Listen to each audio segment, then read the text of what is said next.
今集我會分享我去到銅鑼灣柏寧酒店2樓度食一個自助晚餐嘅經驗。呢間餐廳喺好多平台上邊都被選為全港最優秀自助餐。我哋一齊睇下佢有咩食啊 ！Let's go！ 如果你對美食資訊都有興趣嘅話，就請你訂閱我嘅頻道。你嘅支持係我出片最大嘅動力。呢一次嘅自助晚餐而家喺 KKday 度做緊個優惠，買2送1，有生蠔、龍蝦同埋鮑魚。而平日嚟講，只係589蚊一位，600蚊都唔使就食到生蠔、龍蝦同埋鮑魚，價錢一啲都唔貴。佢哋週末嘅價錢係貴啲，但係食物係一模一樣。呢間位於柏寧酒店2樓嘅 Plate 自助餐廳有206個讚，而且下邊嘅食評大部分都話佢啲嘢食品質係唔錯嘅。而且用 Google 搜索翻呢間自助餐廳喺好多大型嘅平台入邊都票選為2024必食嘅自助餐廳第1位。睇起上嚟佢嘅食物都有保證喎。酒店冇自己嘅停車場，但係食滿800蚊就有3小時嘅免費泊車。停車場就喺宜家家私旁邊嘅 Wilson Parking。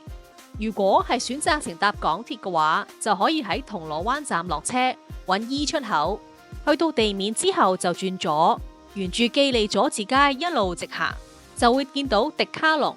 再行前啲就係宜家家私，旁邊有個扶手電梯，一路上到去，直望就係自助餐廳，玻璃窗望入去就係甜品部，而迪卡龍運動用品就喺旁邊。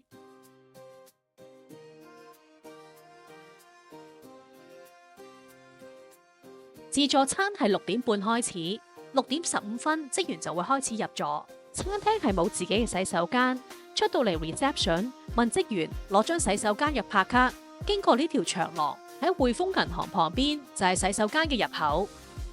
餐廳入邊嘅設計係走工業風路線，而呢度座位都幾密。而據資料顯示，呢度係有212個座位，每一張台都有提供牙籤、糖、紙巾同埋基本餐具，但係筷子就要出去自己攞。食物分佈方面係由幾個角落頭組成。飲品方面，呢一度啤酒、汽水、果汁係要額外收費，而特色飲品方面就有台式茶飲，有2款茶底，包括蝶豆花茉莉茶同埋水果茶。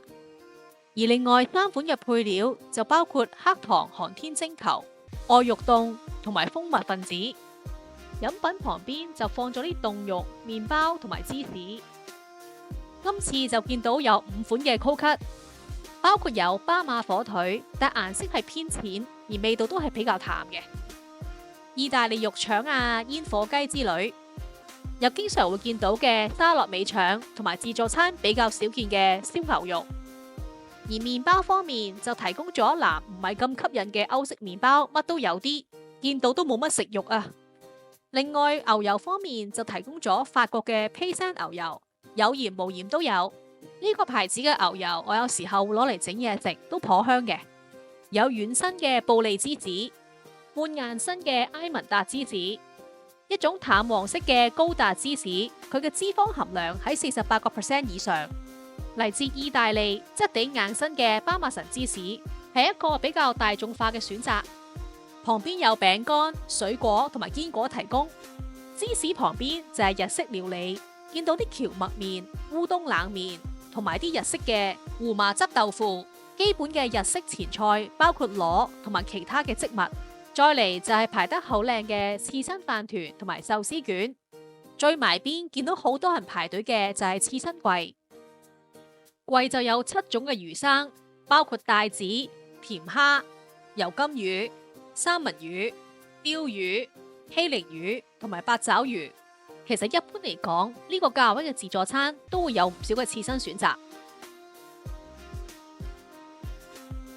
喺佢嘅對角台就係其中一個回本位生蠔，包括法國同愛爾蘭生蠔，每人每次限取2隻，全部都係新鮮開。但我自己就比較中意法國生蠔多啲。呢度除咗提供一般嘅雞尾酒醬之外，仲會提供有紅酒醋同埋檸檬汁嘅木西草醬，同埋自助餐比較少見嘅 wasabi 檸檬油醋調味汁。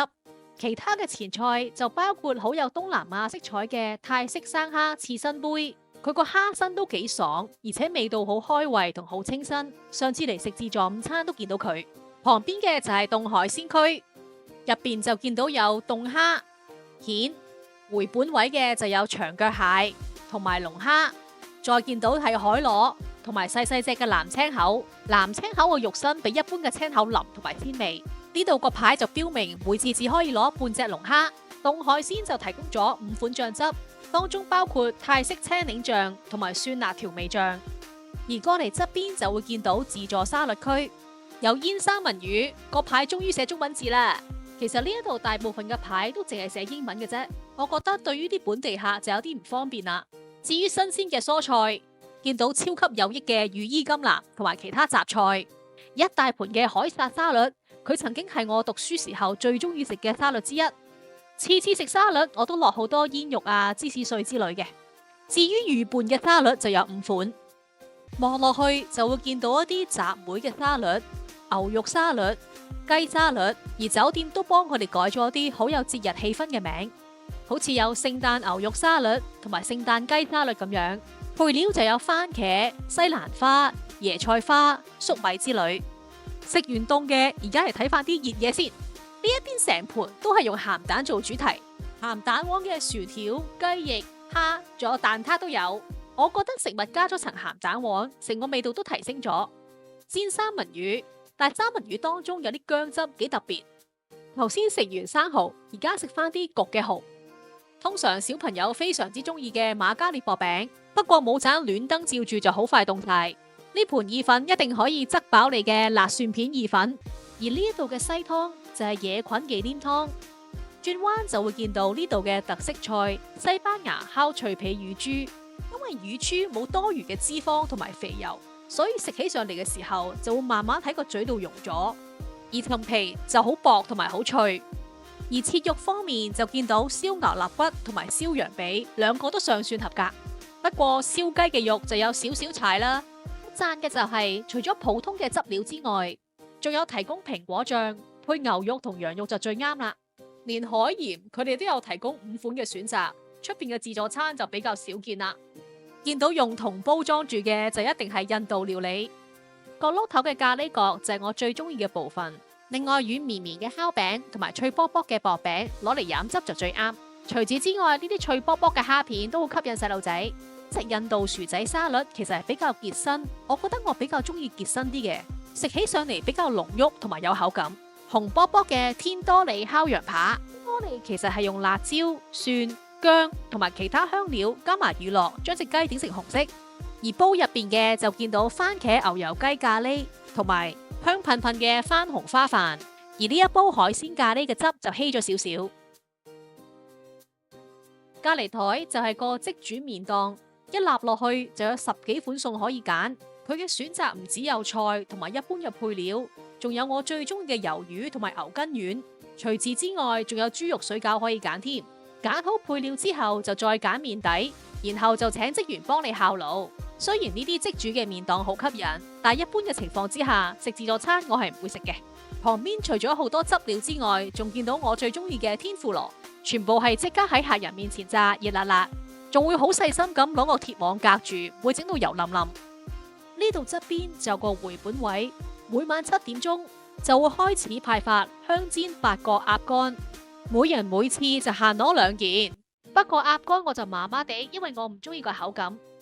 另外一個回本位就喺轉角位嘅花菇鴨掌扣鮑魚啦，同樣都係7點鐘之後先至會供應，大大煲好吸引。如果中意鮑魚就唔好錯過啦。呢一度嘅中湯就有2款，包括蟲草花燉烏雞同埋青紅蘿蔔排骨湯，而2款湯都好夠味。熱盤就見到大大煲，一定執飽你嘅糙米叉燒炒飯，幾乎係一閃即逝嘅清蒸沙巴龍躉，一出嚟就俾人搶晒。見到個港式燒味檔就知道有叉燒食啦。叉燒燒雞就未算好柴，但係又未至於好滑。熱分最後就係呢個經典嘅點心車，經典港式點心，熱辣辣，任拎唔嬲。嚟到我哋完美嘅結局，甜品。今日提供咗6款自家製嘅雪糕，比較特別啲嘅口味就係茅台，入邊有啲酒嘅清香。呢邊仲有榴蓮雪糕，如果中意食榴蓮嘅話就唔好錯過啦。側邊就見到職員撒咗啲糖粉喺芒果拿破崙上邊，然後就用火槍燒。其實行內好多人都會咁做，因為咁樣可以令芒果拿破崙帶多一份焦香。仲會見到有楊枝甘露，楊枝甘露都係一啲比較大眾化嘅甜品。而家望望個甜品凍櫃有啲乜嘢？原味嘅芝士蛋糕，食落個口感、芝士味道都係一般般。細細杯嘅綠茶慕士杯，上面有粒紅桑子，有大大個嘅栗子餅。隔籬就放咗個經典嘅甜品提拿米蘇，但係我覺得個層次、味道都係一般。另外一個港式經典木糠布甸杯，一層忌廉，一層餅碎，包你有晒兒時回憶。芒果朱古力餅、朱古力蛋糕配芒果慕斯，上面仲放咗好靚嘅士多啤梨。金桔慕士杯，細細杯咁容易拎容易食。朱古力蛋糕卷上面放咗好多生果同花。其實櫃嘅頂部都放咗其他唔同品種嘅甜品。一眼掃落去就見到朱古力慕斯、檸檬忌廉撻、香蕉蛋糕同埋朱古力杏仁撻。呢一區最矚目嘅就一定係呢個朱古力噴泉。其實除咗提供幾款糖漿之外，仲有棉花糖、波霸同埋粟米片。比較特別啲嘅就係呢度有部軟雪糕機，有3款口味俾你任拎。隔籬就見到4盤生果，有火龍果、菠蘿、哈密瓜同埋西瓜。但係如果佢可以切埋皮就更加好啦。熱嘅甜品就見到呢一個蘋果金寶，上面金黃色嘅係脆脆，仲有呢一個潤肺養顏嘅木瓜雪耳糖水。其實整體嚟講，我就覺得呢度嘅甜品麻麻地。好啦，今集嘅食物分享就到呢一度，唔知大家覺得呢度嘅食物點樣呢？如果你都中意呢條片嘅話，就麻煩你按讚、分享、留言啦，多謝晒。